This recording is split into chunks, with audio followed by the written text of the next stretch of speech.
कर्ण का दान, संपूर्ण और भावनात्मक कथा। कर्ण सूर्यपुत्र, कुंती का जाया, अंगराज, धनुर्धर और दानवीर।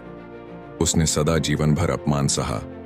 सूत्रपुत्र कहकर उसे नीचा दिखाया गया, पर उसने कभी किसी याचक को खाली नहीं लौटाया। लेकिन सबसे अंतिम और महान दान उसने मृत्युशैया पर दिया, जब उसके पास कुछ भी नहीं बचा था। पृष्ठभूमि कुरुक्षेत्र युद्ध समाप्त हो रहा था।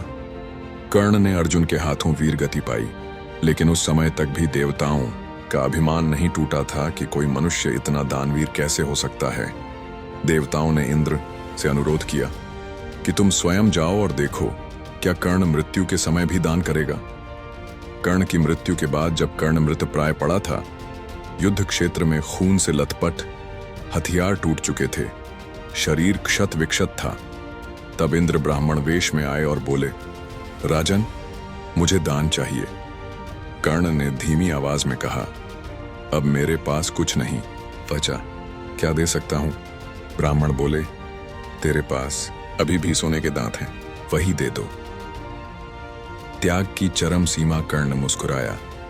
उसने एक पत्थर मांगा, दांत तोड़े और खून से लथपथ वह सोने के दांत ब्राह्मण को दे दिए।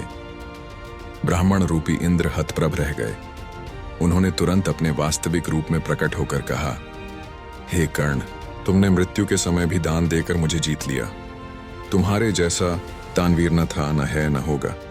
इंद्र का आशीर्वाद। इंद्र ने कर्ण को आशीर्वाद दिया, तुम स्वर्ग के सबसे ऊंचे लोक में स्थान पाओगे। सूर्यपुत्र, तुम्हारी आत्मा अमृतत्व को प्राप्त करेगी। शास्त्रों में महत्व।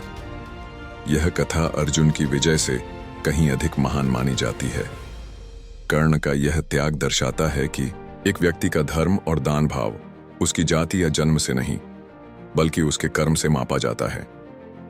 कर्ण एक वंदनीय आत्मा। आज भी लोग कहते हैं, दान देना है तो कर्ण जैसा दो, क्योंकि जिसने मृत्यु की घड़ी में भी दांत तोड़कर दान दिया, उसका हृदय साक्षात सूर्य जैसा था, तेजस्वी और निष्कलंक।